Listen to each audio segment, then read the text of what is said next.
दिलवाले में रवीना टंडन के चक्कर में अजय देवगन पागल खाने पहुंच जाते हैं और इस फिल्म में तब्बू के चक्कर में उन्हें जेल हो जाती है।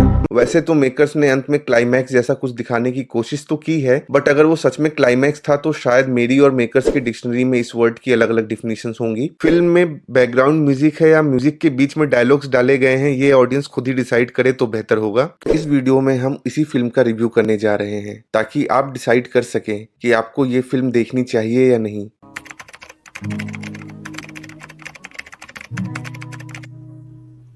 आज अजय देवगन और तब्बू स्टारर फिल्म औरों में कहां दम थी रिलीज हुई, जिसे डायरेक्ट किया है नीरज पांडे ने। और इस वीडियो में हम इसी फिल्म का रिव्यू करने जा रहे हैं ताकि आप डिसाइड कर सकें कि आपको ये फिल्म देखनी चाहिए या नहीं, या फिर आपको ये फिल्म पसंद आएगी या नहीं। लेकिन उससे पहले अगर आपने हमारा चैनल अभी तक सब्सक्राइब नहीं किया है तो इसे सब्सक्राइब जरूर कर लें। दोस्तों, अजय देवगन की 90s में एक सुपरहिट फिल्म दिलवाले रिलीज हुई थी, जिसमें एक बहुत फेमस डायलॉग है, हमें तो अपनों ने लूटा गैरों में कहां दम था, मेरी कश्ती वहां डूबी जहां पानी कम था। दिलवाले की रिलीज के 30 साल बाद रिलीज हुई औरों में कहां दम था, जिसके टाइटल से लगता है कि मानो उसी मिसरे का एक और शेर हो, और इसीलिए हमें लगता है कि फिल्म के प्लॉट में भी कुछ सिमिलैरिटी होगी। वैसे देखा जाए तो दोनों फिल्मों में कुछ सिमिलैरिटीज हैं भी। दिलवाले में रवीना टंडन के चक्कर में अजय देवगन पागल खाने पहुंच जाते हैं और इस फिल्म में तब्बू के चक्कर में उन्हें जेल हो जाती है। मेकर्स भी दोनों फिल्मों के बीच कनेक्शन दिखाने की कोशिश करते हैं और फिल्म के एक सीन में दिलवाले फिल्म का गाना भी बजता है, जो शायद इस फिल्म का सबसे कॉमिक मोमेंट है।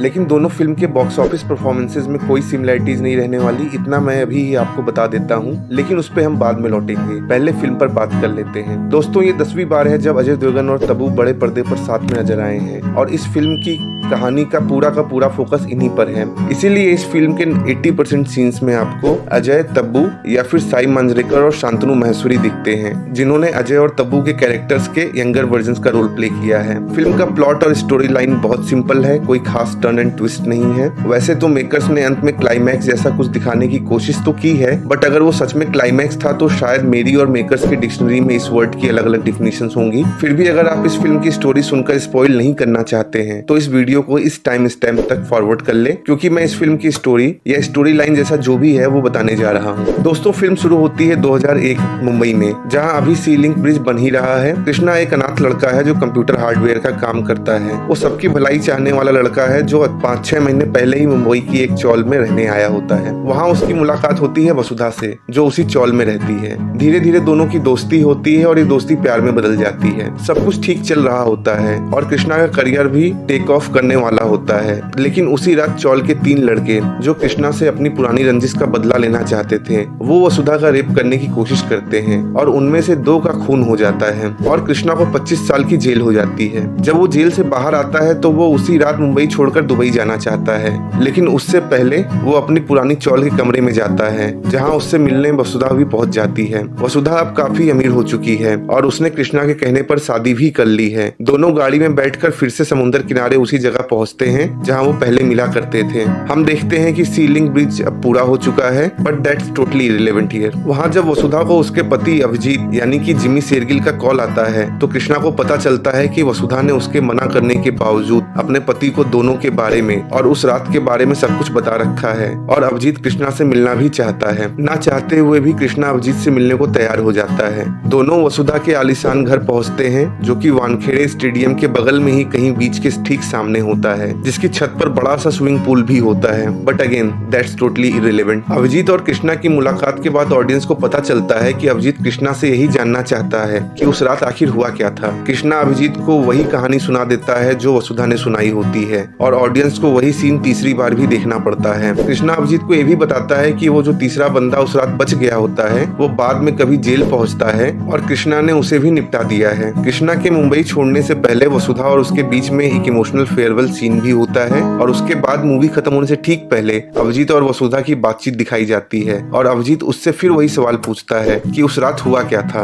वसुधा उसे बताना शुरू करती है और ऑडियंस को एक बार फिर वही सीन दिखाया जाता है जो वो 3 बार पहले ही देख चुके होते हैं। इस बार उसमें एक छोटा सा ट्विस्ट या चेंज होता है जो कि सपोजिटली इस मूवी का क्लाइमेक्स है। फिल्म की कहानी कोरियन ड्रामा पास्ट लाइफ से इंस्पायर्ड मालूम पड़ती है। अजय और तब्बू के साथ साथ शांतनु और साई ने भी अच्छी एक्टिंग की है। इनफैक्ट इस फिल्म में इनकी स्क्रीन परफॉर्मेंसेस के अलावा कुछ खास है नहीं देखने लायक। फिल्म में साइड कैरेक्टर ज्यादा नहीं है, पर जो है उनका भी स्क्रीन टाइम लिमिटेड ही है, लेकिन उन्होंने अपना पार्ट अच्छे से प्ले किया है। फिल्म के गाने आपने सुन ही लिए होंगे, पर इस फिल्म में गानों की लाइनें और म्यूजिक आपको सॉन्ग शुरू होने से पहले और खत्म होने के बाद भी सुनने को मिलते रहेंगे। एक्चुअली फिल्म के बैकग्राउंड म्यूजिक से लगता है कि मेकर्स ने यहाँ हम दिल दे चुके सनम के इस्माइल तरबार जैसा कुछ करने की कोशिश की है। वैसे फिल्म देख के ऐसा लगता है कि वो टाइटल भी इस फिल्म पर चल ही जाता, और उसमें भी तो आखिर अजय देवगन ही थे। फिल्म में बैकग्राउंड म्यूजिक है या म्यूजिक के बीच में डायलॉग्स डाले गए हैं, ये ऑडियंस खुद ही डिसाइड करे तो बेहतर होगा, क्योंकि इतने सारे स्लो मोशंस और zoom in zoom out scenes के साथ डायलॉग्स नहीं, बैकग्राउंड म्यूजिक ही चल रहे होते हैं। और यहीं पर मुझे इस फिल्म से सबसे ज्यादा शिकायत है। कहने का मतलब कि सिनेमेटोग्राफी और डायरेक्शन बहुत बढ़िया हो सकता था। प्रेजेंट और पास्ट के फ्लैशबैक्स के बीच में एक एक सीन ऑडियंस को कई बार दिखाए जाते हैं, कभी फ्रंट एंगल से कभी बैक साइड से। वही डायलॉग्स और वही बैकग्राउंड म्यूजिक बार बार देखने और सुनने को मिलते हैं, इंटरवल के पहले भी और इंटरवल के बाद भी। भला हो थिएटर वालों का जो उन्होंने इंटरवल में इस मूवी का ट्रेलर नहीं प्ले कर दिया। वैसे इस फिल्म का ट्रेलर आप अगर 3 बार देख लें और उनके बीच में फिल्म के गाने ऐड करके बैकग्राउंड म्यूजिक पर सीन 2-3 बार स्लो मोशन में भी देख लें, तो यकीन मानिए आपने 80 to 85% फिल्म देख ली। इस फिल्म में हमें 2001 और 2024 की मुंबई में बार बार कॉन्ट्रास्ट दिखाया जाता है, और इस चक्कर में भी कई सीन अननेसेसरीली रिपीट होते हैं। फिल्म में स्लो मोशन के बहुत सारे सीन हैं, और मुझे लगता है कि इस फिल्म को अगर 1.25 या 1.5 की स्पीड पर शूट करते तो प्रोड्यूसर्स की रील का खर्चा और ऑडियंस का टाइम दोनों बचता। स्टोरी बहुत बेहतर हो सकती थी। फॉर एग्जाम्पल, अगर उस रात की उसी घटना पर कोई कोर्ट ट्रायल की स्टोरी वाली फिल्म बनती तो शायद ज्यादा इंटरेस्टिंग स्टोरी लाइन होती। फिल्म केवल और केवल मेन कास्ट की परफॉर्मेंस के सहारे ही आपको थिएटर में रोक कर रख सकती है, या फिर अगर बाहर बारिश हो रही हो तो आप अपनी सीट पर बैठे रहना चाहेंगे। अगर OTT पर फिल्म राइट्स की डील को काउंट ना करें तो शायद ही ये फिल्म 100 करोड़ का बिजनेस कर पाए, और वो भी इसलिए क्योंकि जानवी कपूर की उलझ के रिव्यू भी कोई खास नहीं आ रहे हैं। मेरी तरफ से इस फिल्म को मिलते हैं 2 स्टार। अगर आपने ये फिल्म देख ली है तो कमेंट बॉक्स में हमें लिखकर बताएं कि आपको ये फिल्म कैसी लगी। दोस्तों, अगर आपको वीडियो पसंद आया तो इसे लाइक करें और अपने दोस्तों के साथ शेयर भी करें। ऐसे रिव्यू वीडियोस फ्यूचर में देखने के लिए हमारे चैनल को सब्सक्राइब करें। अब आपसे मिलेंगे हमारे अगले वीडियो में, तब तक के लिए टेक केयर।